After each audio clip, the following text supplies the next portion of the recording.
Auteur theory does to some extent relate to Stanley Kubrick in the way his films take on a very definitive style and have many signifying features which ties almost all of his films together. His films definitely have their own definitive um, style with the dark narratives, um, the characters that represent the audience, the character dynamic between the characters, the atmosphere, the tense atmosphere that is created through his use of camera work, editing, the lack of non-diegetic sound, or even the lack of diegetic sound at times.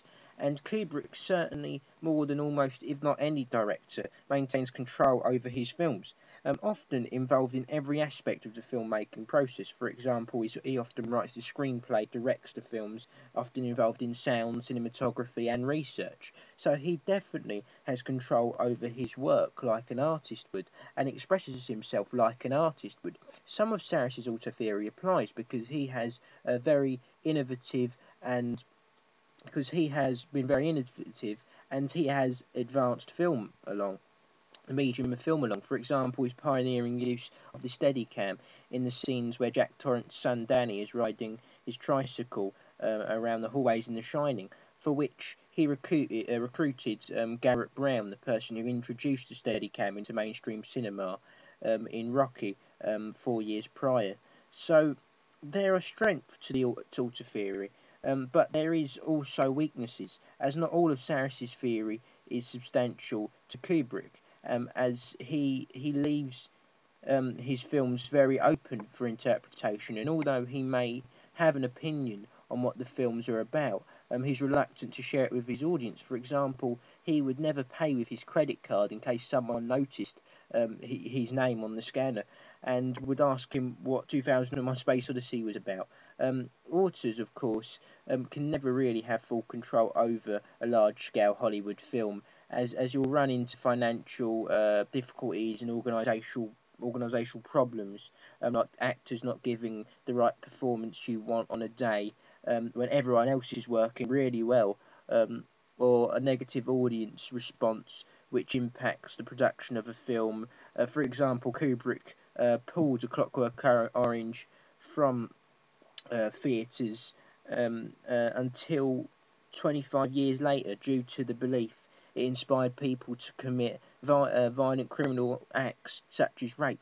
As a filmmaker, you have to compromise. Woody Allen said famously that after an idea is in your head, it's up to you to see how much you can ruin it. And you'll never be able to perfectly recreate what you visualize in your head completely.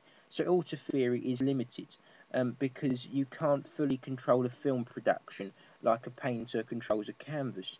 Furthermore, all of Kubrick's films don't stick to his style, such as 1960s Spartacus, which featured rapid camera movement, lots of diegetic sound, and no political subtext. There was no dark or cynical themes portrayed in this. This this, however, was due to those external problems that were beyond Kubrick's control. Um, well, in this case, joining the project 3 months after all of the main big decisions had been made. So he couldn't really enforce his creative artistry on it. However, I do think there is a strength to cafes. Um, I think the filmmaking process is too complicated for auteur theory to work extensively, but I do think there is strengths to Cafe's theory and Ostruck's interpretation of auteur theory as well. They aren't completely correct, I don't think, but I do think the filmmaker, and in this case Kubrick, certainly did use the camera like a paintbrush, and he certainly was an artist, and he got as close as a painter can get to controlling. He got as close to controlling a film as a painter controlling a canvas. I think he got as close to that as possible. And I think there's a lot of logic to auteur theory, as even just subconsciously, most of a director's films will stick to a certain style, as Kubrick's do. But I feel there's strengths and weaknesses to auteur theory, but I think it does apply. It mostly does apply to Stanley Kubrick.